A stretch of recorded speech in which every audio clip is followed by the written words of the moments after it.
match day 6 of the English Premier League complete. Yep. Right, it wasn't a good completion for Manchester United fans, but we're going to be talking about that because now we are previewing match day 7. But first of all, we need to check which teams are still unbeaten in the Premier League. We have Manchester City, Arsenal, and which other team? End of. I don't think there's any only other team. Arsenal and Manchester City are still unbeaten. On Saturday, Manchester City further dropped more points following a 1-1 draw with Newcastle United. Anton Gordon, a very smart move, getting a penalty which secured a point for the host. What's your take on the match? Great match to watch. Very intense kind of match. Yeah, we expected it to be a very close one. Man City came very close to scoring towards the end, but it wasn't enough because they were not creating enough chances or clear cut for it. And I think Newcastle at home is a team that you don't want to play. Yeah. And it was a good match to see. Haaland was struggling all along, and I believe it's because of the obvious reasons. He needs to be humble. Yeah, no, not even being humble. Yeah. He scored a number of goals. He can't be humble, you know. Yeah. Some of those goals are even more than some of the teams that we know. But I think it was an end-to-end. It was a deserved draw. Yeah. You will think Newcastle had a good game, and that's all I can say for that match. But I believe they can bounce back. But I see Rodri. They missed Rodri and KDB in their camp or in that game. Yeah, sure. Later on, Chelsea dismantled Brighton, of course. We have one and only Cole Palmer getting four goals, and he's only playing the Premier League to score 4 goals in a half. Exactly. Wow. So that was amazing for Cole. Yep, a good game. I think I had 3-2 win, but Cole Palmer decided to score the 4th goal just to deny me that correct score. But it was a good game to watch as well. He's a player who, when he's like on fire, it's very hard to stop.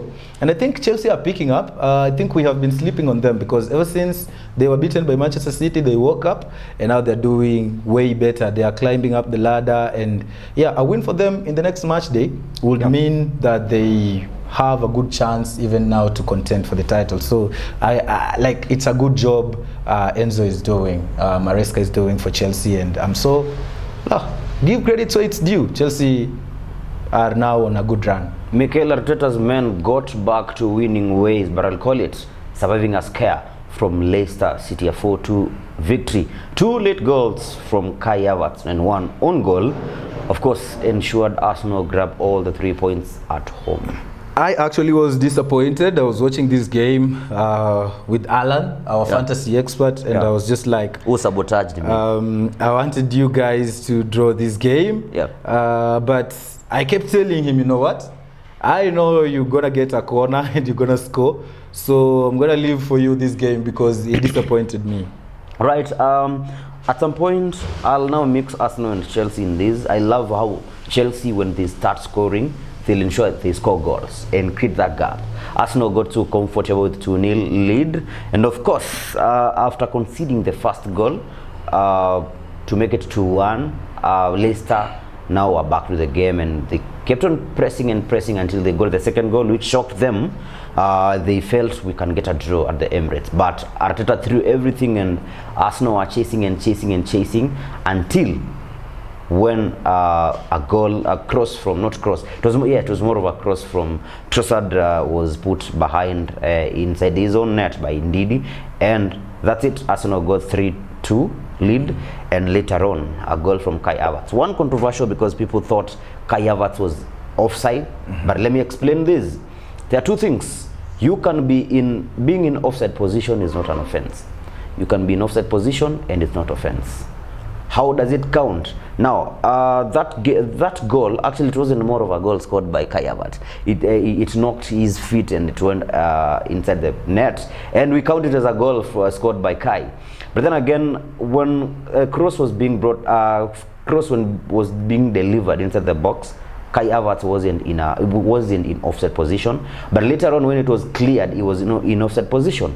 The ball came off Leicester City's player, meaning, of course, he's giving Kai Havertz a chance to score. One more thing, the goalkeeper What's the name of that goalkeeper? He really frustrated Arsenal. Yeah, he's really good. The Leicester keeper. Yeah. Alan kindly confirmed the name of the City. I mean the Leicester City keeper. Goalkeeper. So he had everything and he covered Kai Havertz. So that's how the goal stood. Yeah. Not impressed by Arsenal conceding 2 goals against a team like Leicester. And one thing for sure, and I'm happy, Vardy has been torturing Arsenal defense. The likes of Mustafi, those through balls, and he's just scoring for fun. But now he met Saliba, whereby you saw it one-on-one, and he was brought down. He's old. Forgive him. He's old. Okay, forgiven Vardy. Then you go to Liverpool, who got the chance to go to the top of the table. Yeah, an amazing performance from them. They won 2-1, right? Away from home, a great header by Konate. And also a great finish to win the game. So I think they are in good position right now. I still, as a neutral fan, not a neutral fan.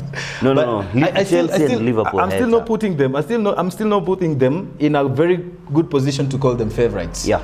We still have a long way to go. Yeah. We've seen it happen sometimes. You start like that, and then at the end of the day, it's not it. But they still keep disapproving me. They have a kind of game where the midfield is doing more work. Yep. Gravenberch has had so many man of the matches so far, and it means it starts from there. And when your midfield is working, then everything will be working for your team.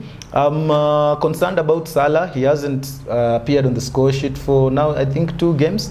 And maybe this is the coming match day is where he'll appear. But as at the moment, I'm a bit concerned with his form. Yeah, but still Liverpool as a team, they have all it takes probably to keep on winning as they did. We're going to see, because the matches keep on coming. Yeah. Then Sunday, which was in Super, we saw Manchester United, and I called it, I said, Old Trafford is not easy for United to win. And of course, they lost 2. Struggling. Tottenham Hotspur completely dominated. And of course, icing on the cake for the haters, as Bruno Fernandes was sent off. Controversial red card, which was later, 2 or 1 day later, was rescinded. What are you supposed to do when you get such kind of red card? I mean, and it's your captain, your main man. I think that's what spoiled the game. I felt like, and I knew there was a chance Tottenham would even score fast in this game. Yep. My prediction would have been Manchester United coming back in this game and making it a very interesting one. But it happened, and sometimes you have to move on. The referee's decision is final. I see Alan smiling there because he knows where we are now is not a good place to be as Manchester. And I have doubts on Ten Hag now. You don't even have words. Yeah, but I have doubts on Ten Hag. But we'll still find out. I think there's more to deal with in that team than what we see. Because when those guys get onto the pitch, the players, they're not giving it their all. I mean, when we lose the ball, they're just jogging. And I particularly have one problem with Manchester United, and I think it's training. I've seen all the videos how we train, and it's not intensive. Or maybe you don't. And it's not intensive enough, because when we get to the actual game where you're supposed to apply what you trained, then it becomes a problem, because the people who trained, they trample over you. So there's a big issue to be solved over there, but let's see how it goes. They face Aston Villa, I think, and we'll see. Let's see what we'll predict for that game, especially for me. Yeah, of course. Kinda heartbreaking game for Manchester United fans. I expected a loss, but not with such scoreline. What my concern was, once again, we had shitty, let me call it that way.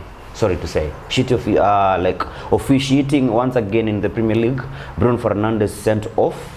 And I argue it was not a red card for me, but referee, I don't understand how VR works, because VR was brought in to capture what human eye couldn't in live action. What do I mean? Bruno Fernandes stamples on someone's feet. He was, of course, it was going down. We could see it, and he caught a Tottenham player. At the end of the day, was sent off. VR was introduced to ensure what the referee and the officials, assistant referee, and also the touchline referees and anyone else could not see live, so that it can be rewinded and see it. Once again, referees' confusions are final.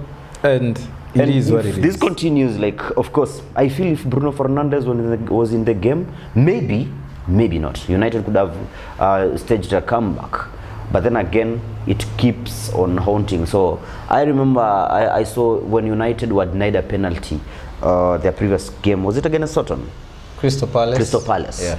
So I saw Troll Football saying, like, there is a handball inside the penalty zone. So like, is it for Man United? No. Yeah. Is it Manchester? Is it Manchester? Yes. Yes. Not a penalty. No. Is it Manchester? Yes. Manchester United? No, not a penalty. Not a penalty. So if it would have been City, maybe things could have changed. Anyway, it is what it is. We have a look of what will happen next weekend or this weekend. And we have several matches. We don't have big games, but we have some interesting fixtures. Once again, early kickoff, we'll see the team which Manchester United failed to beat after performing so well. Crystal Palace up against league leaders Liverpool. I think Crystal Palace at this point, they're not performing as the Crystal Palace we know. Selhurst Park has turned into an avenue where anyone can walk. And it should be an easy match for Liverpool if you put in mind they are on a good run as well. They won 2-1 away from home. Crystal Palace also have a team that can try to compete, but still they are not good enough to win games like those, especially against a well-set up Liverpool. So I see them succumbing to pressure again, and these are the games where they could score, but again I think Liverpool could keep a clean sheet on this one, and that's why I'm thinking it's gonna be a kind of 2-0 victory for Liverpool. Well, I'll be honest with you, Crystal Palace sometimes they produce good game, but they lack consistency in a game. Like, they'll play like 2 minutes good football, then the next 15 or 20 they are completely shut. They've been creating chances, but going forward, that's where the fear comes in. They feel, okay, they get a chance, then they don't score. It happened against Manchester United. And for Liverpool, of course, Gravenberch is doing so well in the midfield, amid Salah not producing goals up front. But who cares, because we have Diaz.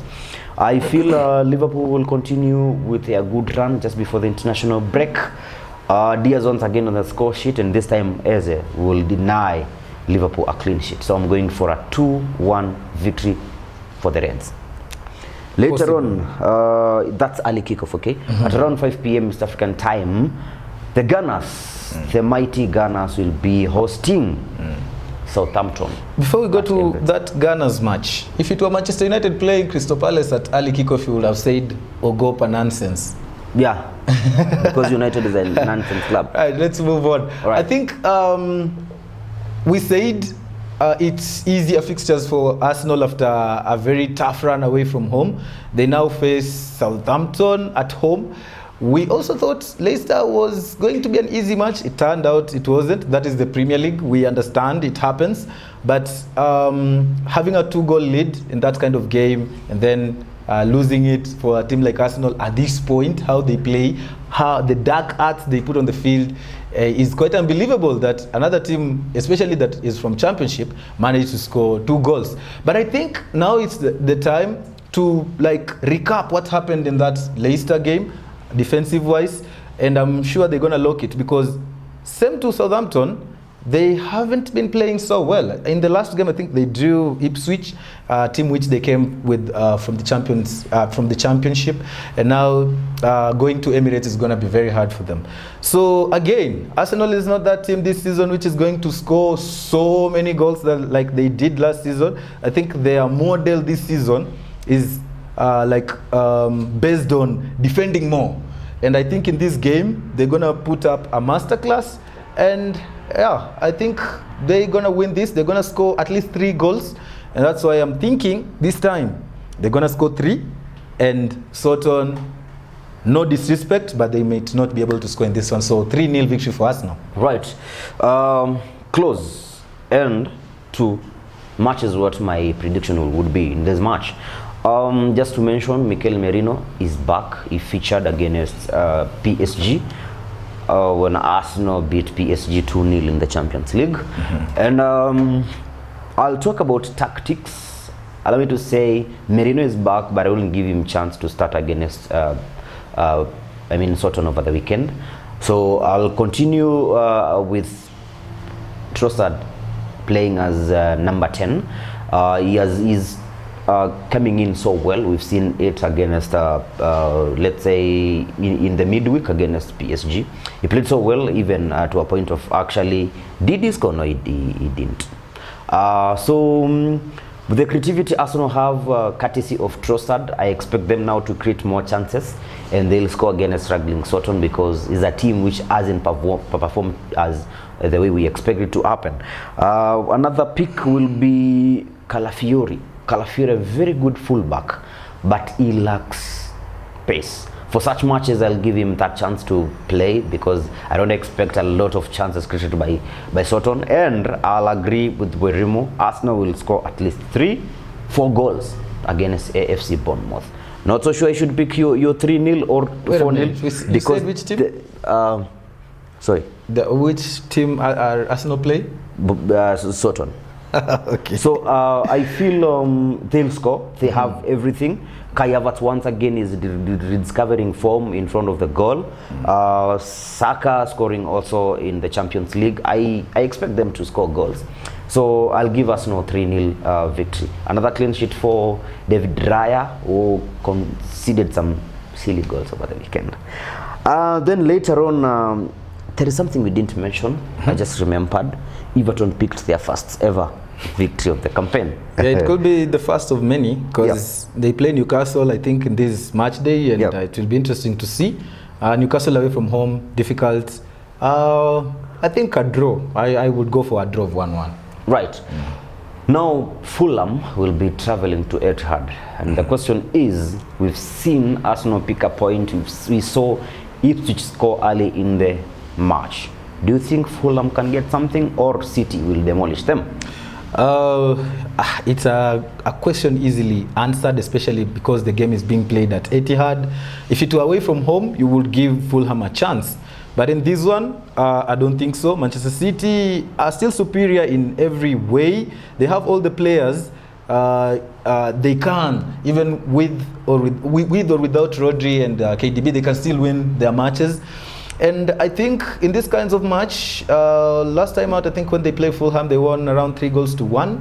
And it could be a same repeat. And I think this is the time where Haaland likes these kinds of games.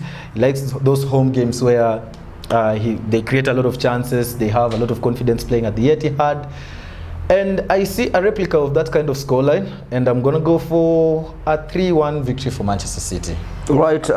One thing we need all to agree, Manchester City are not the best when it comes to defending this season. It has been evident witness several matches. Fulham have a good squad going forward, but the question is, can they hold Manchester City for 90 minutes? Can they silence Haaland for 90 plus minutes? That's the biggest question.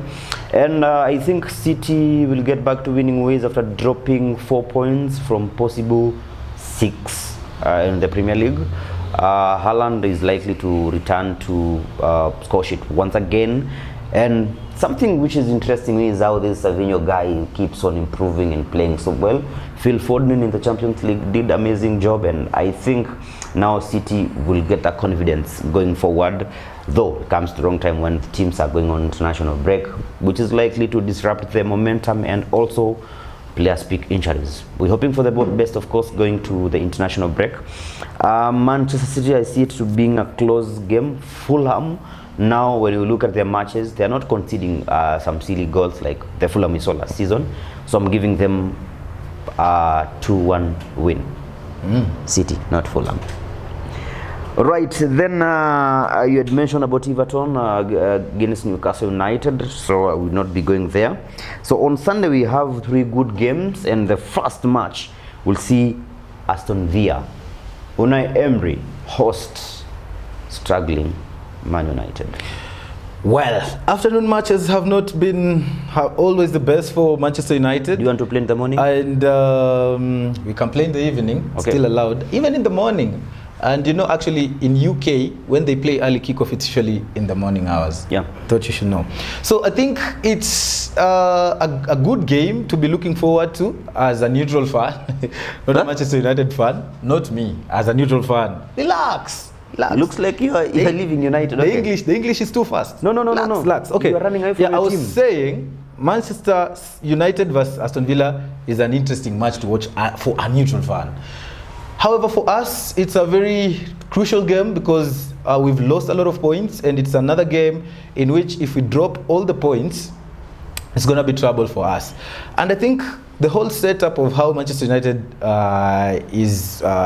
has tactically, especially by Ten Hag on the pitch, is not good enough. And as I said, we don't look like we usually go to training and do our job, because if Manchester United were training properly, then I don't think we will be playing as bad as we are doing every other game. You know what they do in training? I mentioned it in the preview or in the introduction of this video, and it is only rondos. That is the only thing they do. They only pass the ball around. It's not as intense. That's why even a team like Coventry or whatever team that we can play can come all the way and play us and still match us. It becomes a good match to watch, because I don't believe these guys are going through enough training to be ready to be for any game. And you know, the Premier League is very intense, and you need to have your players on top. So it has been a disaster for us. And against Aston Villa, I think last season, we were able to defeat them both home and away. But still, at this point in game, I don't think we have enough confidence to go to their stadium and take all the points. Maybe if you are lucky, you can get a draw.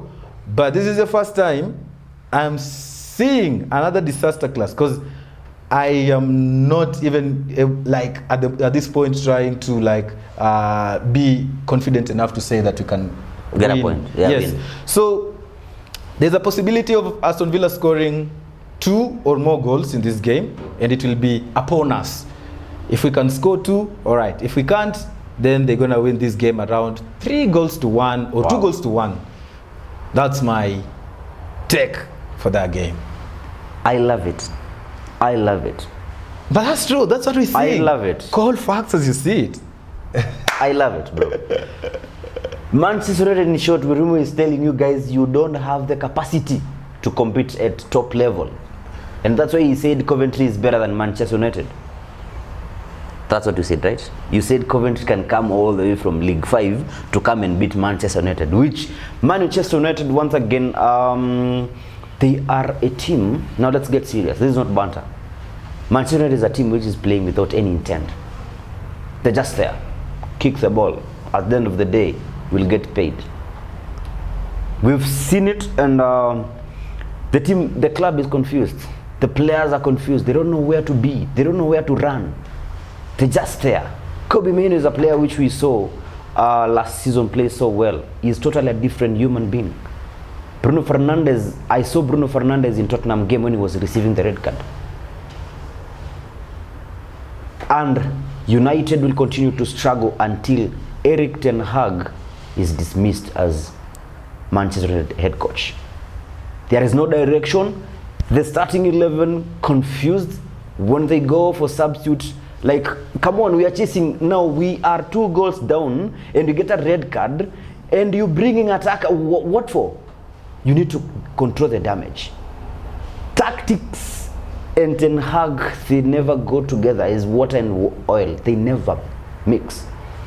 Because he doesn't know when to do those substitutes. And I think now with that he's losing it in the dressing room. I don't know, the United board, the structure, full structure from the owners to the top management to the players, they're just playing for fun. Maybe when Erik Ten Hag leaves the club will get new direction, will now feel, okay, Sancho's doing good. The Sancho was released for Anthony, actually. Let me go straight to the prediction. United are losing this match. This is another defeat for Manchester United.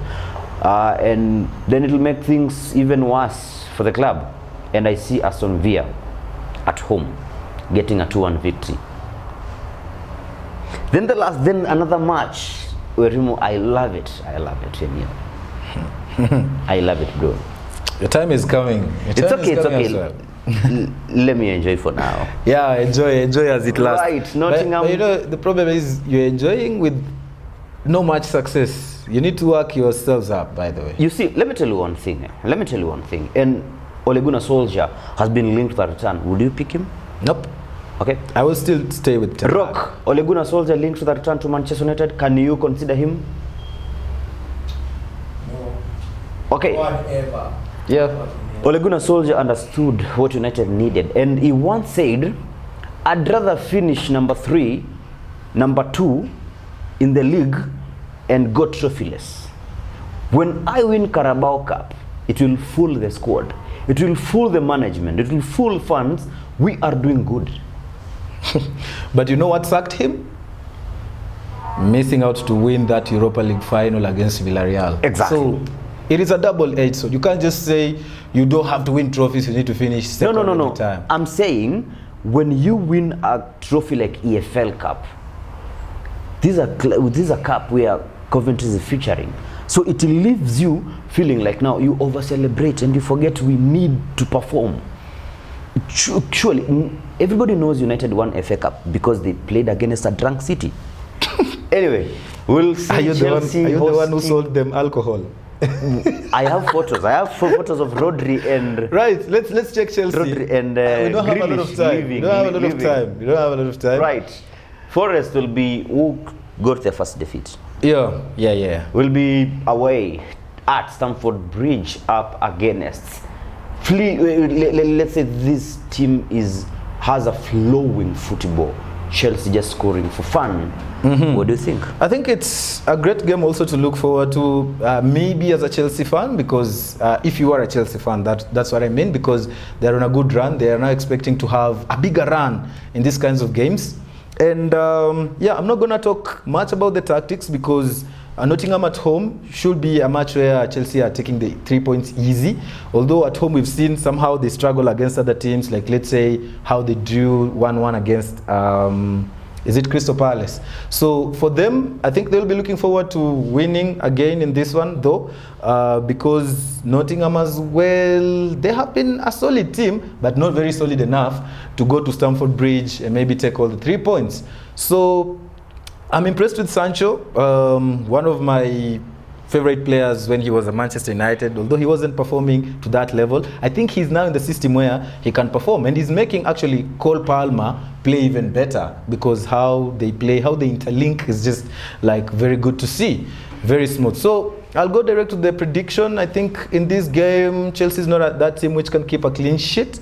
I believe Nottingham are going to score in this one. Chelsea are also going to score in this one. They're going to score at least 2 goals. So it's going to be a close to 1. But if Nottingham are not careful, it can go all the way to 3-1 victory. So 3-1 victory for Chelsea. How about you? Right. Nottingham Forest is a team which defends so well. And there is a reason as to why it was among the unbeaten teams in the first 5 opening matches in the Premier League. And now going to Chelsea. Now, here is the secret to Chelsea, why Chelsea are scoring a lot of goals. Chelsea need to meet a team which playing with a low block defense, because so far the games Chelsea have scored a lot of goals. It is always evident that team is trying to play the high press. When you play high line against a team which has swift attack, quick attack like Chelsea, trust you me, you will pay for it. And the reasons to why Brighton suffered a lot is because they tried to press Chelsea. You cannot do that when you don't have the capacity, because we saw it, Chelsea trying to attack with Cole Palmer, Sancho, Madusco, when like it was 3-4 versus 2, 3 versus 1, so ends it was so tough. I don't expect Nottingham Forest to do the same at Stamford, though now they'll also have the fear Chelsea can score. So going to the prediction, could be a game of close match, and if Chelsea are not careful, they could draw points this weekend with something like 2-2 draw. But Chelsea are in a good run, and because of that, I'm gonna give them like 2-1 victory over Nottingham Forest. Right. Possible. And the last match we'll see now the Brighton, which suffered at the hands of Chelsea, up against another London team which is Tottenham, but this time round they are at home. Which team is at home? Brighton, right? Brighton. Yeah, it's a great game to look forward to because these are two teams which play some great football. In the previous matches, we've seen goals gallows because I remember, I think the last time Tottenham went to Brighton, they lost 4 goals to 2. Yeah. And it was interesting to see, just like it will be interesting to see this weekend.